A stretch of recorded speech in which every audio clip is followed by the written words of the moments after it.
The lease on her life. You want to know why I stopped visiting her? That's a loaded question. You look at me and you see the grey in my skin. The way my breath hitches when I try to finish a long sentence. And you think you know the story. You think I'm just another basic tier burnt out on cheap parts, bitter that I couldn't afford the renewal fees. It's not about the money. I mean, it was always about the money. But that's not why I don't go to the house anymore. It's because of what's waiting for me inside that skin I bought her. It happened last August. We were at the biosculpt kiosk in the Galleria, the one next to the pretzels and the VR arcade. It's a strange thing, sitting there on a Tuesday afternoon, smelling the salt and butter from the food court, while a machine the size of a vending machine spins a slurry of collagen and stem cells into a human organ. Lainey was sitting next to me on one of those moulded plastic chairs. She was 22, but she looked 12. The jaundice does that. It shrinks you. Her eyes were yellow, the whites completely gone, and she kept scratching at her side, right where the scar tissue from the last 3 swaps had turned the skin into something resembling melted wax. It itches, she said. Her voice was thin, dry. That's just the phantom response, I told her. I didn't look up from my tablet. I was scrolling through the terms of service for the new liver. The nerve endings are confused. The old unit is failing, so the signals are getting crossed. It'll stop once the new one is in. It feels like it's trying to crawl out, Mum, she whispered. I finally looked at her. She wasn't scratching the scar. She was digging her fingernails into the fabric of her jeans, anchoring herself. Don't talk like that, I said sharper than I meant to be. It's a standard swap. Tier 2. Better filtration. Extended warranty. You'll feel brand new by dinner. Brand new. That was the promise. We treat our bodies like sedans now. Drive it until the gasket blows, then swap the part.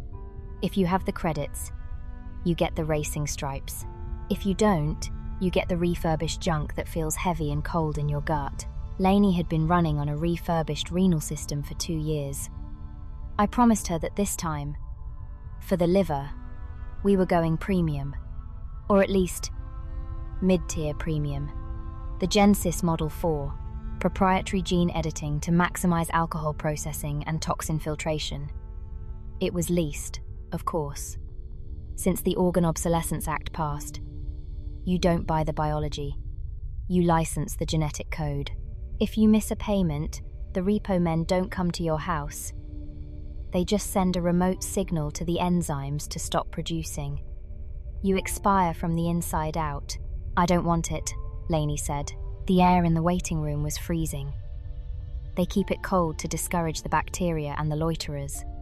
A fan was spinning overhead. A low, rhythmic whir that seemed to sync up with the pounding in my own chest. Excuse me? I asked, lowering the tablet. I don't want the Model 4. I don't want any of it, she said. She wasn't crying. Crying takes hydration she didn't have. I'm tired, Mum. I'm so tired of the lag. Integration lag. They mention it in the fine print. Usually on page 86, psychosomatic dissonance. It's when the mind rejects the math. The organ works perfectly. The blood flows. The bile produces. But the brain screams that there is an alien invader in the abdominal cavity. It's a ghost story your body tells itself.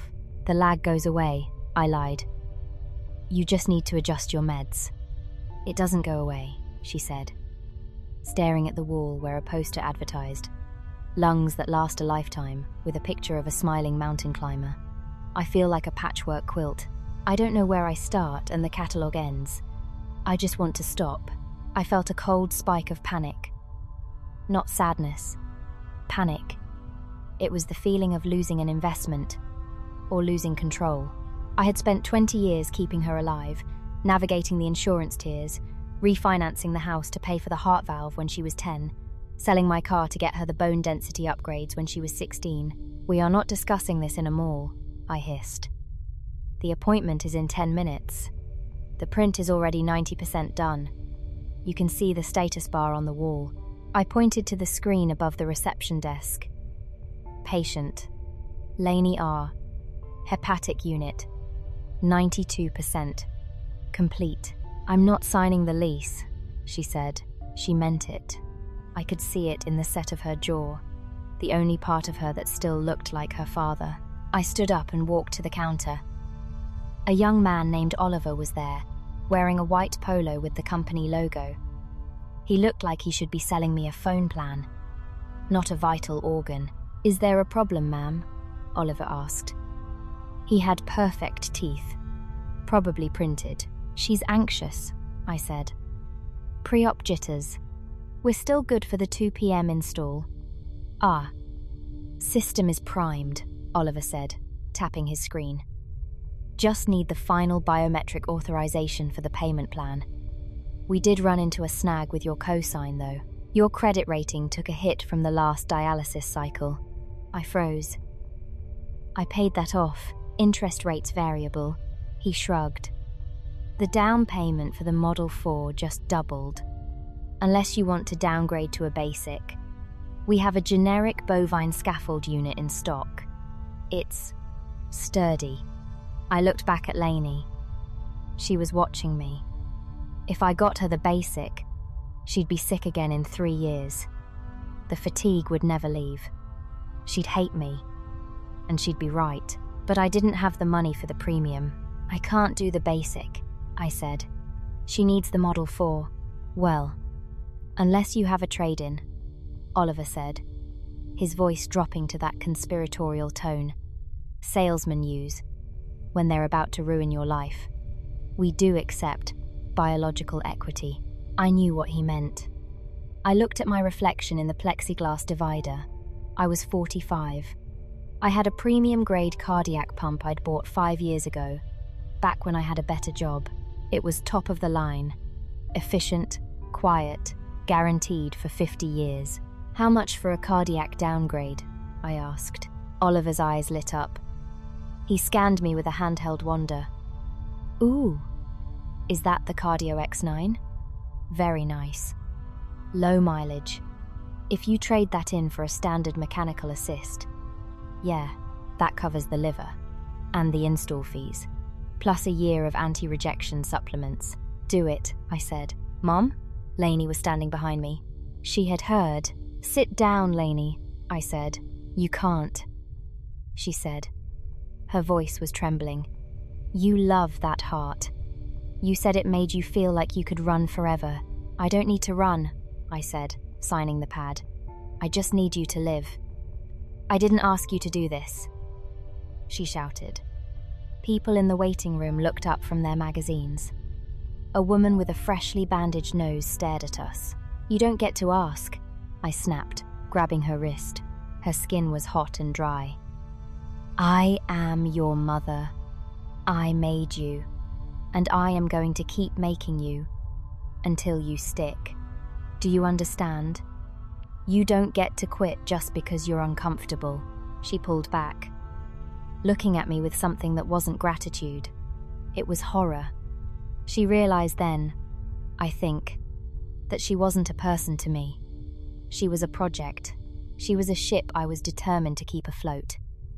Even if I had to replace every single plank until the original wood was just a memory. They took us back separately. The procedure for me was simple. Local anesthesia.